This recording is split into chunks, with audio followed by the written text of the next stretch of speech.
Priority number one when establishing good financial habits when you work for yourself is to make sure that you have the proper number of accounts and that they're all organized, separate but also connected to each other. By keeping them separate, you want to make sure that you are keeping your business, personal, and other different types of saving accounts entirely separate. There should be links to them, like either through your online transfers or other sorts of ways of moving money between the accounts, but you really also just want to be making sure that when you make a withdrawal or you make a purchase from this account, it's coming from the right account from the right reason. These are going to be in line with your specific financial goals, which we will talk about in a couple videos down the road. However, the first thing to do before you even deposit the check is decide how you want to break it up. Break out the calculator, break out your pen and pencil, and start dividing it into chunks, and learn to do this before you even get excited about the amount that's on the check to begin with. It's really common and really tempting to just assume that they're all going to be that size from here on out, or just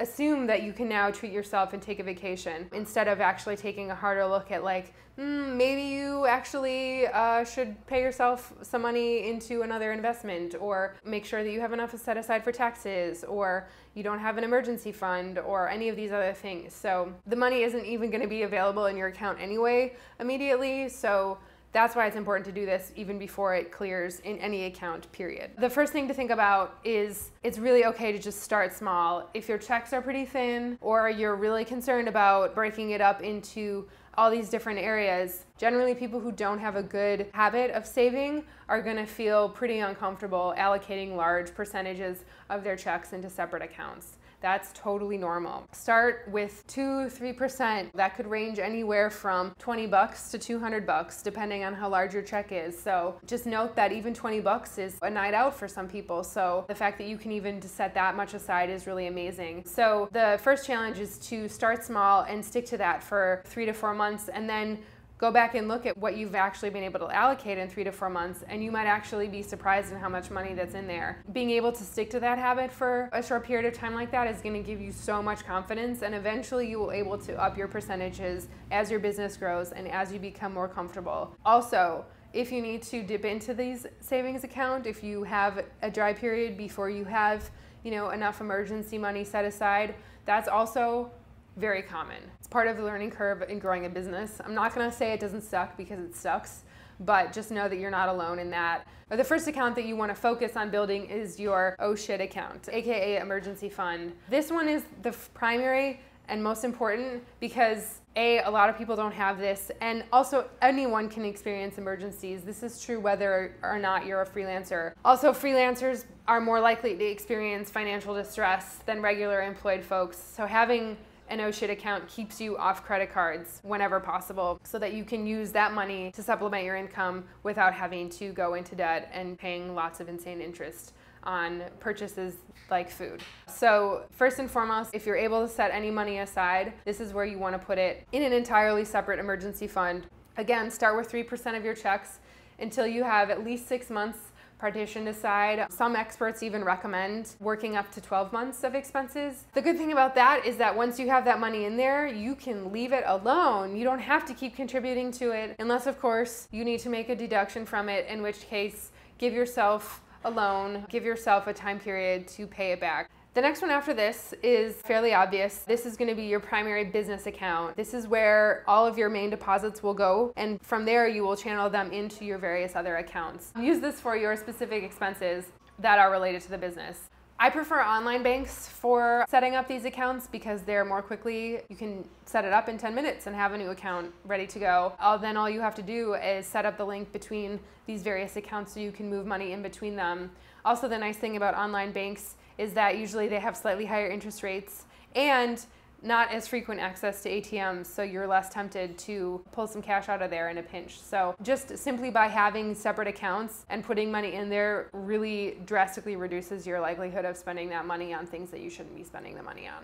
And then after that is the dreaded tax account. Ideally, you want to work up to 30% of your checks here. Again, it's okay if you can't save that much immediately, but that's going to be the goal, is 30% into this separate tax account that's simply for tax purposes. It's also not the end of the world if you can't save enough for taxes when it comes time to pay your taxes. The IRS does offer payment plans. Their interest rates are much lower than credit cards. However, obviously that's a slippery slope into debt, and it will increase the longer your business is functioning. So if you've already had to dip into your tax savings because you were spread too thin, you probably want to work up to saving even more than 30% just to simply offset that and start paying down your debt aggressively. Rank your credit card debt by interest rate and focus on the ones with the highest interest rate first. So that will take priority over tax debt. That will take priority over your student loans, any other debts that you might have, simply because credit cards usually have the worst fees and the worst interest rate. Personal account